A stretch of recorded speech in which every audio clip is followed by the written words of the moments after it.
કૃષ્ણ ભગવાનમાં ઉત્તરદાયિત્વ બહુ અદ્ભુત છે. ઉત્તરદાયિત્વ એટલે જવાબદારી. એકવાર કૃષ્ણ જેની જવાબદારી લઈ લે પછી જવાબદારી ક્યારેય મૂકતા નથી. શિશુપાલ નામનો એક અસુર હતો. ધ્યાન આપજો. શિશુપાલની માતાએ કનૈયાને કીધું હતું કે હે કૃષ્ણ, મારા દીકરા પર કલ્યાણ કરજે, મારા દીકરાની ઉપર તું કૃપા કરજે. પણ કપાળ જોઈને ખબર પડી ગઈ હતી કનૈયાને, કૃષ્ણ ભગવાનને, કે આ શિશુપાલ મહારાજ હાથે મરવાનું છે.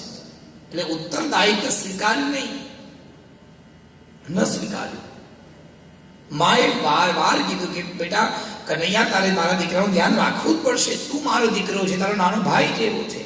કૃષ્ણ ભગવાને કીધું કે માં માફ કરજે, પણ આનું મૃત્યુ મારા હાથે લખ્યું છે, એટલે હું એનું ઉત્તરદાયિત્વ નહીં સ્વીકારી શકું. પણ તમે કહો છો એટલા માટે ઉત્તરદાયિત્વ સ્વીકારું છું.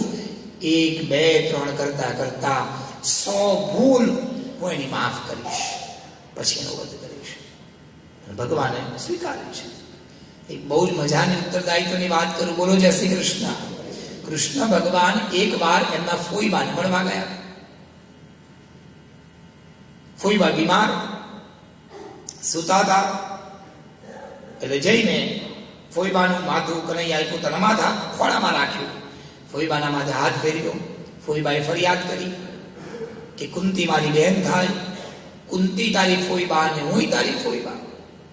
બેટા તે કુંતીનું તો કેટલું કલ્યાણ કર્યું, એના 5 દીકરાઓને કેટલા સાચવ્યા, તે કુંતીનો ઉદ્ધાર કર્યો, કુંતીને આશીર્વાદ આપ્યા. કેટલી વાર તું બેટા કુંતી પાસે ગયો, તને આ ફોઈબા કોઈ દિવસ યાદ ના આવ્યા? આ તને પત્ર લખ્યો ત્યારે તું બેટા મળવા આવ્યો મને કનૈયા.